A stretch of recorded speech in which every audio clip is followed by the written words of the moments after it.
Mine makedo ne ratich oganda e alwora mar Kisumu koro dwaro mondo sirikal okel kod tim mar maundu masani ohonore, kama josiasa wachore ni tiyo kod jonjore e kedo gi joma lero kodgi. Maeri biro tok jonjore monjo kanisa mar ACK St. Stephen Milimani chieng' Jumapil mokalo e kinde arambe manoyuorie kod gavana ma Siaya James Orengo kod seneta ma Nairobi Edwin Sifuna. Ka giloso gi jofwamb weche e kaunti ma Kisumo, minego ojiwo apisa mag sirikal machano kendo chulo jonjore mondo were kod timno. Ka kamano to ngima oganda mathoth biro lal kendo keto piny Kenya kama rach. Migawo mar arita bende ojiw mondo ndhi jonjorego ka minego eko koni gin joma ong'ere kendo ok nyal tamo sirikal makogi.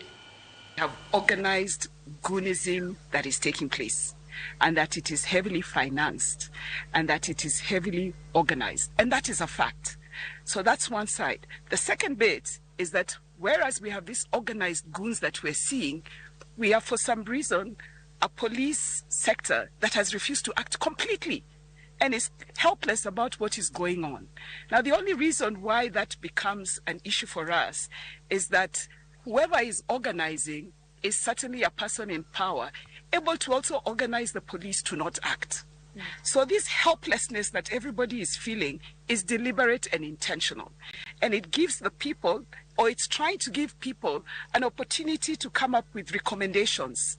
The law is very clear. You break the law, we know what is supposed to happen. It is so unfortunate that when a political class have their own fights, as young people, we are always caught in the middle. We've seen the goons that were yesterday captured on camera, and this is not the first time seeing this, especially when political clans come together. It's the power struggle that affect the young people. It's the power struggle that now affect women and children. Mondo ti kodwa as political weapons ge jo siasa. Kendo wan kaka young people wacho ni joma youth ke oluongi ni dhi e gika inago. Ke ochuno ni pesa manya ke kaw to werigo kabisa. Ng'is gini gibi youth groups gibi giyaw no hen yudo kasa ni youths ok nyal kata mana yudo pesa mar timo ohala, lakini pesa minyalo mi ji 300 mondo chokre mondo kel tulo to nyalo yudore. Wan monego wakwed gini kabisa, kik wabed used because of our vulnerabilities to be political tools